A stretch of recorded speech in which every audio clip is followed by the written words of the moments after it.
Guys, Deluded Guna, Mr. Sauce on Spill, YouTube's N'Golo Kante. Apologies for the late upload. It's been a busy day. I went to watch Barnet versus Coventry. I've been doing a lot of things, and yeah, I always get around to it, and I made a commitment to you guys, so let's get into it. I just had some thoughts after seeing an article in regards to England's, I think it was the under-21s, how much youth top flight experience or first team football, better yet, the English players get as opposed to the Italians or the Spanish. And I've got some stats that I just want to read off to you guys. In regards to top flight, in regards to top flight minutes, England has 49% versus Italy 61%, and Germany 58%, the under 21 players. So yeah, we know, for instance, let's just take the Spanish division. We know the second division, a lot of B teams play there. Obviously, they can't get promoted, so they're never going to play against their parent clubs. Well, the parent side, if you get what I'm saying. But they play against men that are 28, 29, 26 in the I don't want to say best form of their careers, but that's as good as it's going to get for them. They've got mortgages to pay. They have to secure their families. They're fighting for results. Every result means everything. So that means it's boys against men. They learn very quickly. They learn how to manage a game and a situation. What I mean by that is incidents is like 90th minute. Rather than try and take 10 people on, calm it down, don't lose the play, run it into the corner flag and stuff like that. That in turn gives them game intelligence and gives them game management skills and gives them confidence and aids managers into trusting them, and ultimately at times bridges the gap to proper first team football. We know in England that doesn't happen. Many players, either we have the likes of Wenger or Pochettino, who like to who give young players chances, but they like to keep them on the cusp of things rather than loan them out sometimes. I think, and I'll correct me if I'm wrong, but Harry Winks, he made his debut at 18 and he didn't start a Premier League game until 21.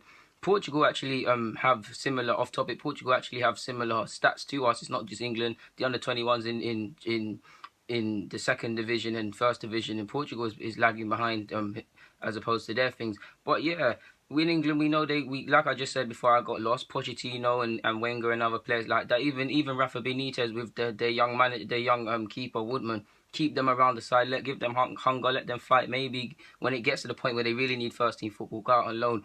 And if they do go out on loan, if championship clubs do have the loan fees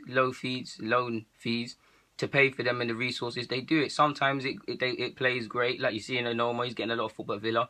But many a time, a lot of these young boys, they don't get football because managers are reluctant to trust them, or if they are, managers are sacked. Championship is a big fight. Even if we look at, I know Conor Bramble's not the best example, but he's gone to Birmingham. He signed after Harry Redknapp. Harry Redknapp's now gone. They've got a new manager, and he's not really in the looking. So things like that happen. And one hand, you could say it's an education for the players, but ultimately you loan them out to get football and things like that. Added to that, they're playing the second division in Spain. You're playing against 20,000, 30,000, maybe even 40,000. Even in Russia, you saw Liverpool versus Spartak Moscow's kids playing in front of a partisan crowd, playing in front of that many people. It helps you to get out your comfort zone and see what football is really about. We know academy football, you can tell someone how to kick a ball, but they actually need to do it to see what actually happens. You can tell them not to make mistakes. They need to actually make a mistake to quickly learn that they cannot do certain things again and again and again.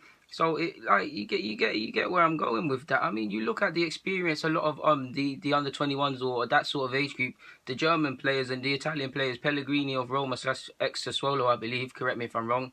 But he's out of one of them teams, or Joshua Kimmich, who've got a lot of football and a lot of first team experience versus the likes of, let's take their exact counterparts. I believe they're all the same age group. Lewis Cook, he's not really getting a look in at Birmingham, Bournemouth, or players like that. Maitland-Niles on the cusp of things as well at Arsenal, similar to Pochettino. So you see where I'm going with that.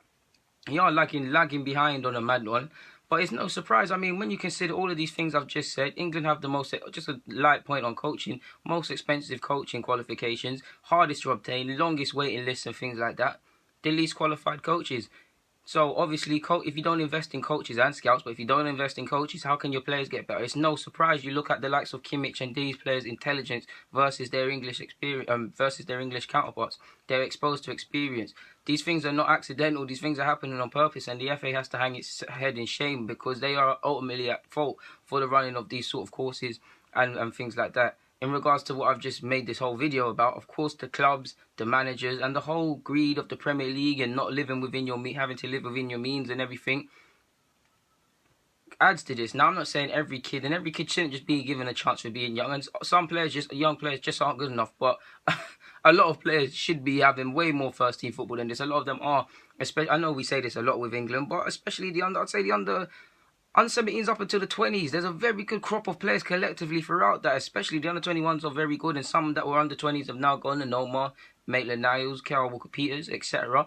But yeah, you need to see this improve. I don't know. We've all been saying it. Introduce the B team. Probably make it compulsory to field some young players. Like, not this silly 8-man Premier League thing. But I don't think that's feasible and that's obtainable as well. But yeah, guys. Oh yeah, and ultimately, if you play more first team football, you become more street smart as well. And I'm a big fan. I always tell you guys that. So yeah, guys, Deluded Gunnar. I'm signing out. Get in the comments, subscribe. Yeah, man, enjoy your Saturday. I'm out.